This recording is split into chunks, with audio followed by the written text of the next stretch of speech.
youngsters, your young learners, and there are some times there where content material is given, but that will be extended beginning March 26.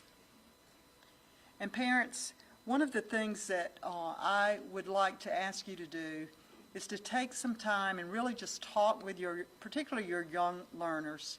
They're not on social media, so they're at home now and they may not understand all of what's happening, a lot of stress.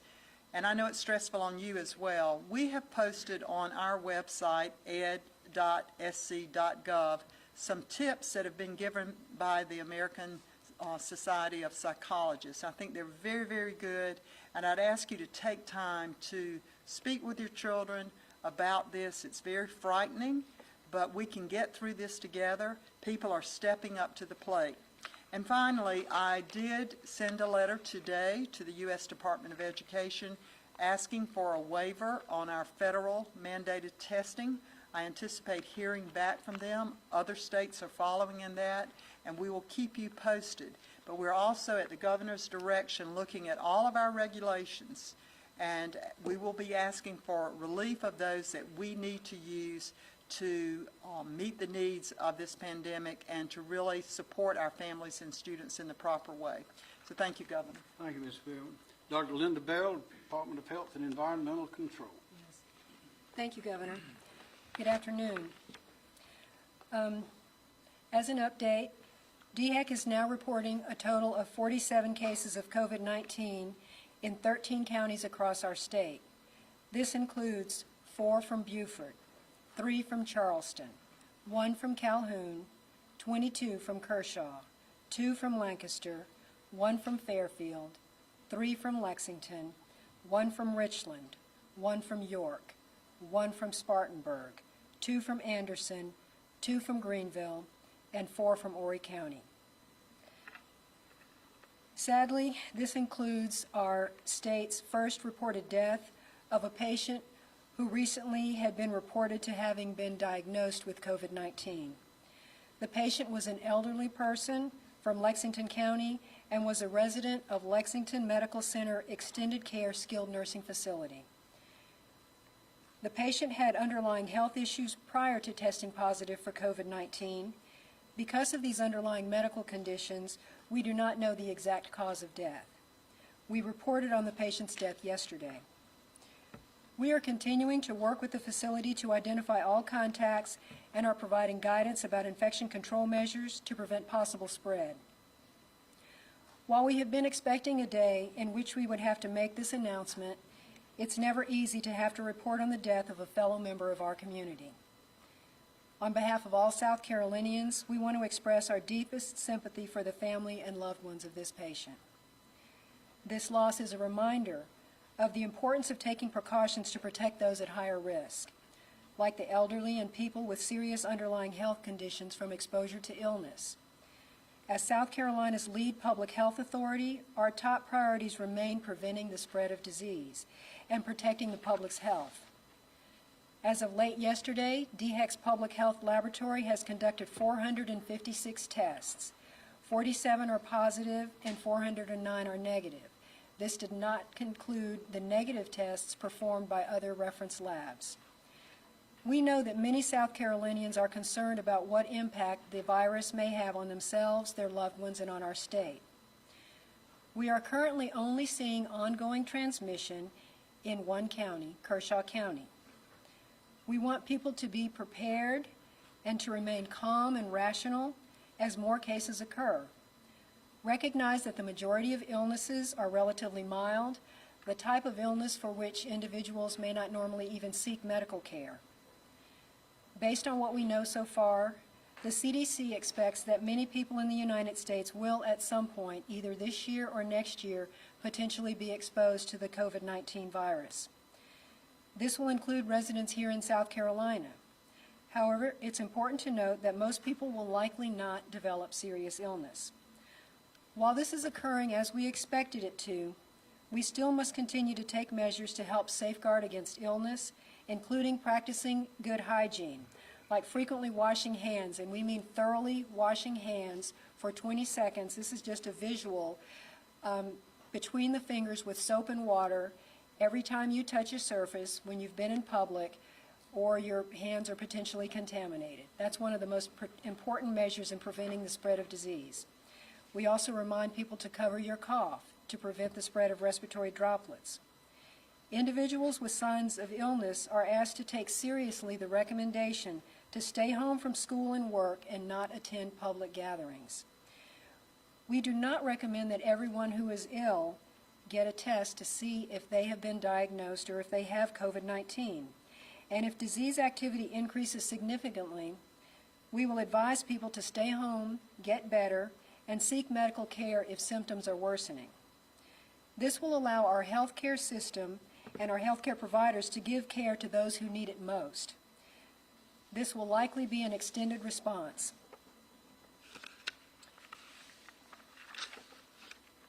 Please know that our public health professionals are constantly monitoring our epidemiologic data and following CDC guidance and recommendations for strategies to slow the spread of disease in our communities.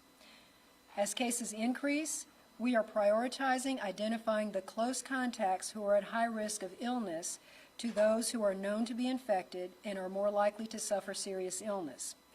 This includes our nursing homes and assisted living facilities, as well as other vulnerable populations with unique circumstances. We, like other states, are also beginning to practice social distancing for communities as a whole. The number of cases that ultimately occur will depend in part on all of our efforts to practice good personal hygiene like hand washing and protecting others by staying home when ill. Please know that our public health professionals are constantly monitoring our epidemiologic data and following CDC guidance and recommendations for strategies to slow the spread of this disease in our communities.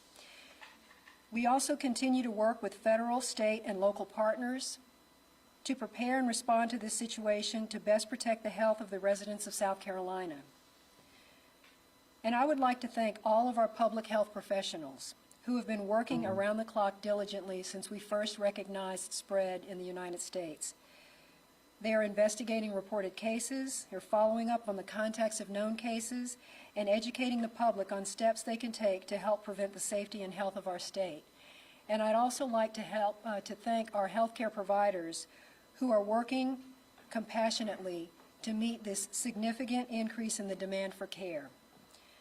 We are still learning about this virus, and we are committed to keeping the public informed. As we learn more, we will continue to provide updates as quickly and as timely as possible. For the latest information, I encourage you to visit our website at scdhec.gov/COVID-19. Thank you. Thank you, Dr. Bell. Are there any questions? I have a question for Dr. Bell. I know you said that. Wait a second. Dr. Bell? I know you said that things have moved the way you guys expected them to thus far. What are you all expecting now? What can we expect? And that is difficult to predict, and it depends largely on how successful we are in implementing these community mitigation measures, and so community containment measures. So that to the extent that individuals take very seriously our recommendations that they do not go in public while ill, and that they are very fastidious about hand washing, about personal hygiene, that can significantly impact the spread of disease and can slow the spread of disease. And so it's difficult to predict, but these additional measures we hope will slow the spread. Dr. Bell, is the newest Lexington County case also connected to the extended care facility?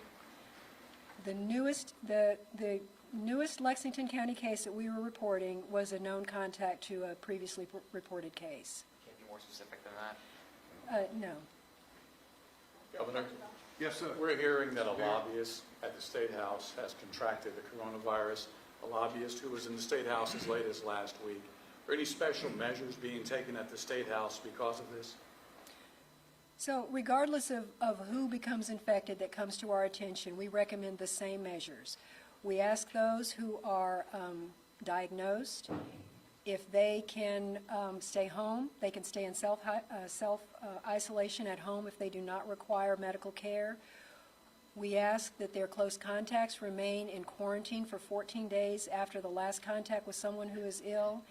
and to not go in public places to carefully monitor for the signs and symptoms of illness. So the measures are the same for each new case that we identify.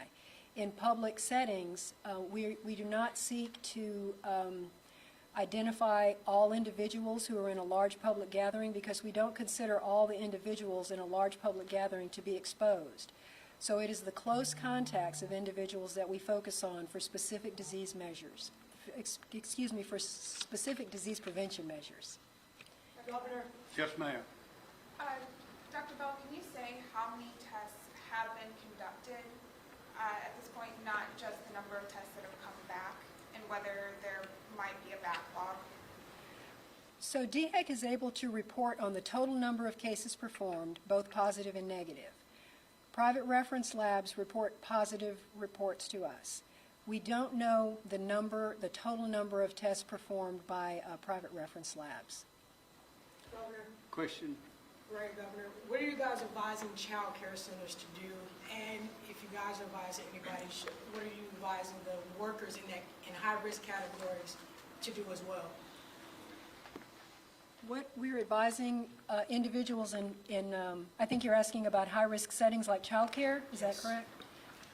So we do consider certain facilities, certain situations to be higher risk because they are congregate settings, and so, for the example, in a child care setting, there are young children who don't practice good hygiene. They're in close contact with one another for many hours during the day.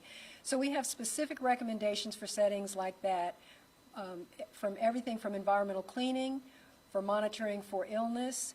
We ask that if child care centers remain home, that they monitor and inform parents about signs and symptoms of illness, that they not send their children to a child care setting if they have any signs of illness. And those are some specific measures that we take for settings like that. Those are still applying to workers in those child care centers as well? Yes, actually, they apply to all staff, to all assistants, to everyone connected with the facility. Dr. Bell, can you say if there has been additional spread at that Lexington County nursing home? We had one report yesterday of a Lexington County case of an elderly person who had contact. Now you're saying there's a third case in Lexington County. Any spread in that nursing home? So I do not have details to report on each individual case, but we do know that the first two cases reported from Lexington County were known contacts. As you expect this to spread, do we have enough ICU beds, respirators, and ventilators in the state of South Carolina? This is Dr. Toomey. So the question was, within the state of South Carolina, do we have enough ICU beds or ventilators? It will depend upon the severity of the illness. I think the steps taken, although elective admissions and elective procedures being curtailed, will help the staff and be able to focus their care on the critically ill. It's going to be a day-by-day. We monitor the hospitals every 6 hours for their census. So we've activated the reporting system for hospitals to give us their status on hospital beds. Do you know how many beds we actually have, ICU beds? As of this morning at 10 o'clock, we were in the green category, so there was not a shortage in any one hospital that reported.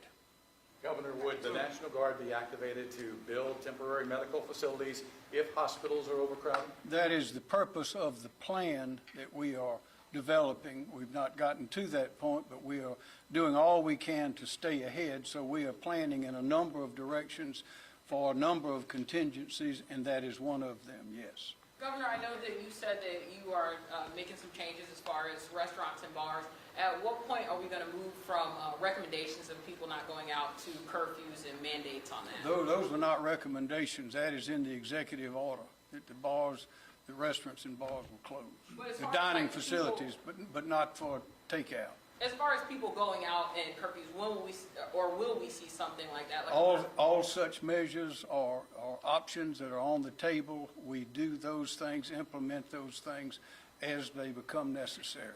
Governor, should lawmakers suspend session, in your opinion, the legislative session? They are, today the Senate passed the $45 million request for DHEC, and the House is coming in on Thursday and to do the same thing. That will give us $45 million in addition to what we're receiving from the federal government to make sure that we are strong in our defenses and the operations, particularly of DHEC and in the healthcare. But we're going to do everything we can to see that we have all of the resources available to do whatever is necessary to take care of the people. Should they suspend session? They are going to do that. The House is on furlough, I believe. That will be up to them, but of course, when they come back, they are limiting that to only the essential personnel. We need to do the business of the state, but we need to be very, very careful. Dr. Bell, Yes, sir. Dr. there was Bell? a case reported out of a hospital in Georgetown. Is that the new case in Horry County? We're reporting cases by the county level, not by the facility. What about funeral directors, embalmers? Should they take special caution when embalming bodies that, or people who have died because of the virus? And then what about funeral homes? What is the legal liability for them having funerals if someone should come in to view a body or during that service and they're sick? Well, funeral directors, like healthcare providers, are advised to always maintain universal precautions. So regardless of a known cause of death, they follow specific measures at all times when handling human remains. With regards to funeral services, we would follow the same recommendations that we are making for all community gatherings to avoid non-essential gatherings, and so that would be left up to the personal preferences of families and communities on a case-by-case basis for special situations like that. Governor, if I Ms. could, Beard. I'd like to ask about grocery stores again, because this is a big deal out there with the public right now. These stores are swamped, overwhelmed with shoppers. I know you touched on it earlier, but what would you tell South Carolinians about going to the grocery store and how to act when they go inside? That would be for you. Could you repeat the question, please? Grocery stores are overwhelmed right now with shoppers, panic buying. So we were wondering, the governor touched on it earlier, what would the message be to South Carolinians going shopping in these grocery stores right now as the panic buying continues? Well, we're providing as much information as we can to prevent people from panicking. We're asking people to remain calm, to behave rationally, to make purchases to meet their basic needs, their basic immediate needs. There's no need to stockpile resources. We do ask people to also behave responsibly in public. If they're ill, have someone else get those groceries for them, use services for the delivery of groceries. So there is no need to panic, and so we're trying to reassure people to prevent behaviors that have a ripple effect that affect others in the community based on unnecessary panic behaviors. Governor, your executive order prohibits the large gatherings of 50-plus in publicly owned facilities. That would That's include the correct. State House. So does that mean the Senate, the House can't be in there if there's more than 50 people? No, so that was it. That was addressed in my last order, and it does not exclude that. More questions? Yes, ma'am. Can you go into DHEC's policy of retesting patients after that 14-day quarantine that have tested positive for the coronavirus? Do they need to have 2 negative tests come back to not be in quarantine anymore? So the recommendations for retesting applies only to certain situations. For the vast majority of individuals, if they are in home isolation, we ask that they not return to work until they are symptom-free. For some individuals, they may require a test after symptoms resolve to show that they are no longer carrying the virus. That primarily applies to the situation like a healthcare provider or who works in some other high-risk setting. But we want to make absolutely clear, because we're getting a lot of questions then, so you are testing people without symptoms, and that is only to allow them to return to work. I want to strongly emphasize that we are otherwise not recommending testing individuals without symptoms to make decisions about whether they should come to work if they're not yet ill. We're getting a lot of questions about, should people be tested so that they can go to work? Should people be tested during the quarantine period? And the answer is no, because if you test in a quarantine period, you don't know if you've tested in the time frame to actually detect the virus. People without symptoms who have not been ill should not be tested. So right now, it's not mandatory after someone's been in quarantine to be retested before leaving their house after 14 days after a positive result 2 weeks earlier. It depends on a case-by-case basis if the testing is being performed so that they can return to an essential duty like a healthcare provider. So for the vast majority, we are not recommending testing after someone, we're not recommending any testing for people in quarantine, and we're not recommending testing after individuals have, their illness has resolved. Dr. Bell, if you tested positive and been cleared and you go back to work, can you catch it again? Is it like a stomach virus or something that you could catch again, or?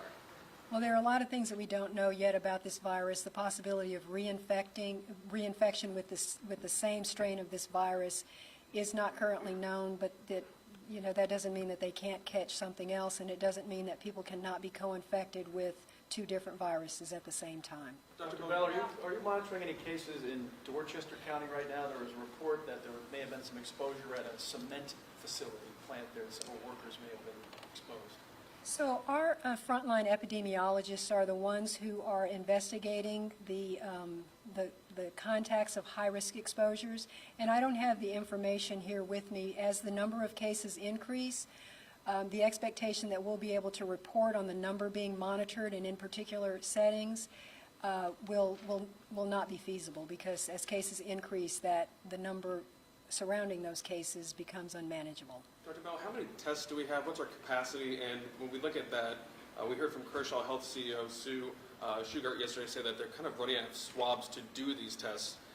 Do we have the supplies to address that need, and what's that looking like at this time? Dr. Toomey? Thank you, Governor. Supplies, we have sufficient supplies in our public health lab to complete tests, but there is a statewide, not statewide, but in locales, swabs are getting to be in a shorter supply, as are other pieces of the personal protective equipment. So yes, swabs, we've gotten reports from different locations that they're running short on the swabs, and the swabs are very important. They're not Q-tips. Thank you. They are very specific for the test, and so that's a critical part of the process. But we have enough supplies to run the tests at the DHEC Public Health Lab at this point in time. Swabs across the state in certain locations are running short. How are they going to get those supplies? Is that from the stockpile? Yes, that would be one. The Strategic National Stockpile, we have requested a disbursement of those. We have received the first delivery today.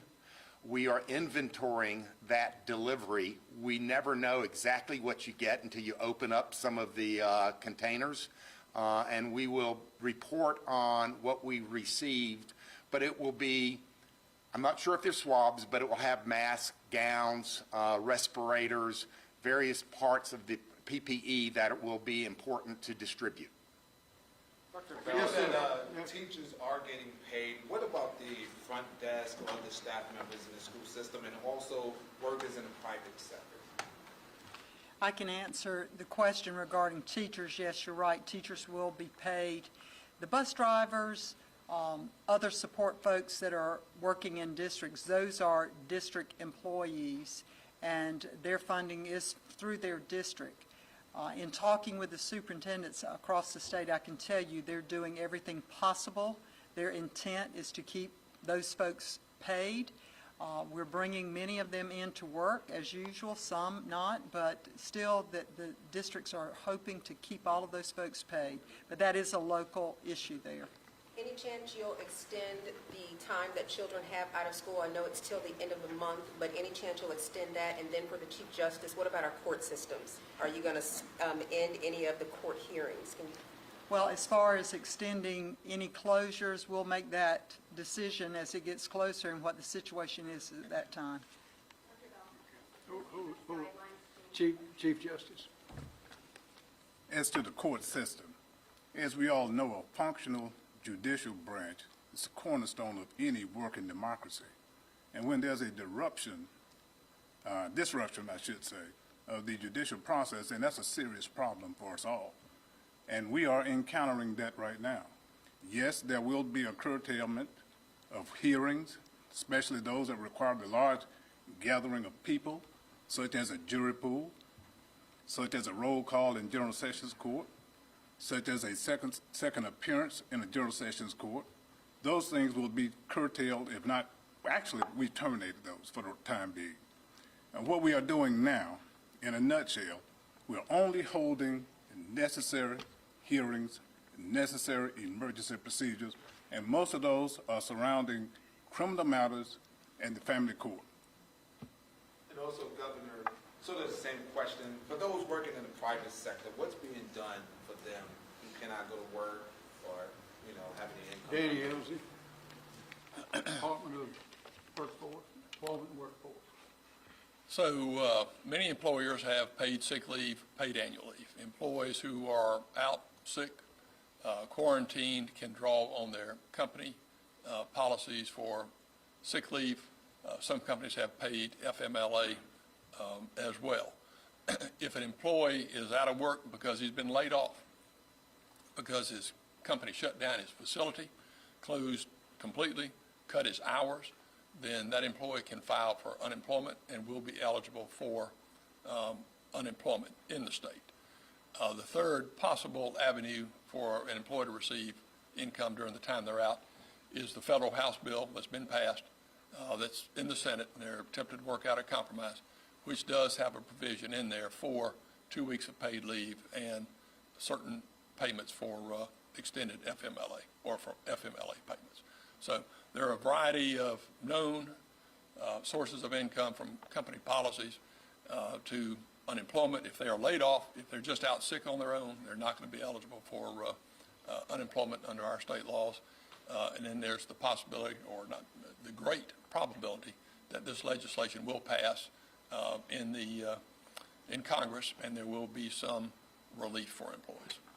Dr. Bell, you have said that doctors should first test for like flu and other respiratory illnesses before testing for COVID-19. How much do those tests cost? It can depend on your insurance provider and your coverage. Is that also, are you asking insurance companies to cover those costs fully as well? Is that what? Yes. Okay. Has DHEC's guidelines changed at all for who is recommended for testing? Because right now, a few of the recommendations are international travel in the last 14 days, known contact with another person, or illnesses that can't be explained as anything else. Is there any other qualifications now, or has that been lowered at all to allow more people who are worried they might have come in contact with it through the community spread to be tested at this point? So, no. What we have communicated to providers is to stick as closely as possible to the criteria for the presence of symptoms, fever, cough, shortness of breath, a history of travel, and but at the healthcare provider's discretion, it is up to them to make the final decision as to whether or not there is some gray area in terms of them meeting that criteria. And so it's the healthcare provider who is making the decision ultimately about testing. But we do want to encourage individuals not to seek testing unnecessarily. Dr. Bell, do we have any updates on the people that have been diagnosed with this virus? Are you guys keeping up with them? Do we know if they've recovered, or there are situations that they're in stable condition, good condition, critical condition? What's it look like right now? So DHEC conducts surveillance for reports of illnesses. Once they're in the healthcare arena, we don't track their outcomes or their status. And in fact, that information is confidential. If you were to contact a healthcare facility and ask about an individual person's status, that is a violation to report on individuals' protected health information. Dr. Bell, I want to ask about waiving the regulations to allow the use of medical and nursing students. A lot of these students have already gone home from their universities. What would be the measures to use these students going forward? I think that if students are still in their healthcare training track, medical students and nursing students, if they are in the years where they are actually practicing in clinical settings, I believe that those are individuals because they have some healthcare training and they could be used. Would they be paid, or would this be like college credit? I would, if the hospitals utilize or decide to utilize students that meet a certain level of experience and criteria, I would expect that they would be compensated for that level. Now, some students are part of that, and they require a certain number of hours to accomplish their degree, and so there's a fine line in there, but I would say if you're transitioning from the educational environment to a work environment, I would expect them to be logically paid. Did we get any information on a case in Richmond County, whether that person was, where that person was employed or what sector? So as long as it's feasible to notify individuals who are diagnosed and to conduct contact investigations around them, we will continue to identify the close contacts who are at highest risk of becoming ill. As case counts increase, that may not be feasible to identify every single case that's reported and conduct a contact investigation around them to find every single contact. Our focus moves to containment at the community level to advise individuals to take precautions if they happen to know that they've been in contact with someone, to take those measures that we've advised, to monitor for symptoms. So as we expect cases to increase, it may not be feasible for the opportunity to investigate each face-to-face contact of every single case. Last question. Dr. Next Bridges, question. does DHEC have any modeling that they're basing, looking at? Are they basing any projections on at this point?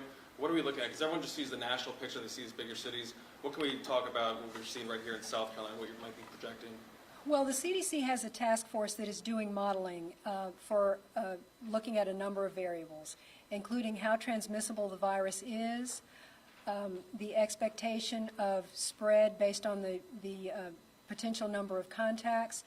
They are looking at the possibility of spread from people who do not yet have symptoms or the exact duration of shedding. So those are being modeled by the CDC, and we're monitoring that. We're basing a lot of our measures on what we know from other coronaviruses that are genetically similar to this one, from our understanding of what works in preventing the spread of disease in communities. We thank you very much for your time and attention. We know these measures are going to be inconvenient for a lot of our people, but it is better to be safe than sorry, and that's our plan, and we will continue with that plan. Thank you.